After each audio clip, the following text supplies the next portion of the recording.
दुनिया में उसी की पहचान होती है जिसके हौसले में उड़ान होती है। दोस्तों, बिना संघर्ष के मिली सफलता के कोई मायने नहीं होते। यह भी सच है कि बिना श्रम के मिली सफलता ज्यादा दिन टिक भी नहीं पाती, क्योंकि किसी कार्य की सफलता का मूल उसके लिए किए गए संघर्ष में छिपा होता है। जहां संघर्ष नहीं वहां सफलता नहीं। और इसी पर आधारित है हमारी आज की कहानी। एक बार एक किसान परमात्मा से बड़ा नाराज हो गया। कभी बाढ़ आ जाए, कभी सूखा पड़ जाए, कभी धूप बहुत तेज हो जाए तो कभी ओले पड़ जाए। हर बार किसी न किसी कारण से उसकी फसल थोड़ी खराब हो जाए। एक दिन बड़ा तंग आकर उसने परमात्मा से कहा, देखिए प्रभु, आप परमात्मा हैं, लेकिन लगता है आपको खेती बाड़ी की ज्यादा जानकारी नहीं है। एक प्रार्थना है कि एक साल मुझे मौका दीजिए, जैसा मैं चाहूं वैसा मौसम हो, फिर आप देखना मैं कैसे अन्न के भंडार भर दूंगा। परमात्मा मुस्कुराए और कहा, ठीक है, जैसा तुम कहोगे वैसा ही मौसम दूंगा, मैं दखल नहीं करूंगा। किसान ने गेहूं की फसल बोई। जब धूप चाही तब धूप मिली, जब पानी चाहा तब पानी।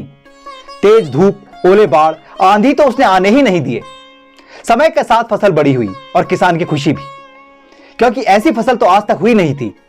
किसान ने मन ही मन में सोचा, अब पता चलेगा परमात्मा को कि फसल कैसे करते हैं।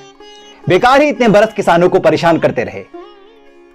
फसल काटने का समय भी आया। किसान बड़े गर्व से फसल काटने गया, लेकिन जैसे ही फसल काटने लगा एकदम से छाती पर हाथ रखकर बैठ गया। गेहूं की एक भी बाली के अंदर गेहूं नहीं था। सारी बालियां अंदर से खाली थी। बड़ा दुखी होकर उसने परमात्मा से कहा, प्रभु, यह क्या हो गया? तब परमात्मा बोले, यह तो होना ही था। तुमने पौधों को संघर्ष का जरा सा भी मौका नहीं दिया। ना तेज धूप में उसको तपने दिया, ना आंधी ओलों से उसे जूझने दिया। उनको किसी प्रकार की चुनौती का एहसास जरा भी नहीं होने दिया। इसीलिए सब पौधे खोखले रह गए। जब आंधी आती है, तेज बारिश होती है, ओले गिरते हैं, तब पौधे अपने बल से ही खड़े रहते हैं।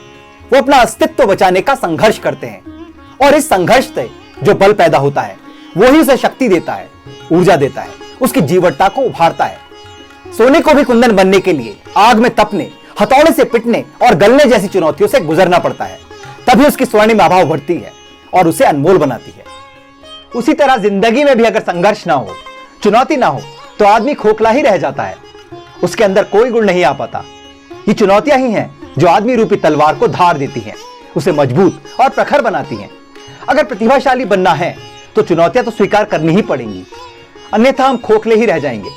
अगर जिंदगी में प्रखर बनना है, प्रतिभाशाली बनना है, तो संघर्ष और चुनौतियों का सामना तो करना ही पड़ेगा। दोस्तों, आपको ये कहानी कैसी लगी हमें कमेंट बॉक्स में जरूर बताइएगा, और हाँ, हमारे चैनल को सब्सक्राइब करना ना भूलिएगा।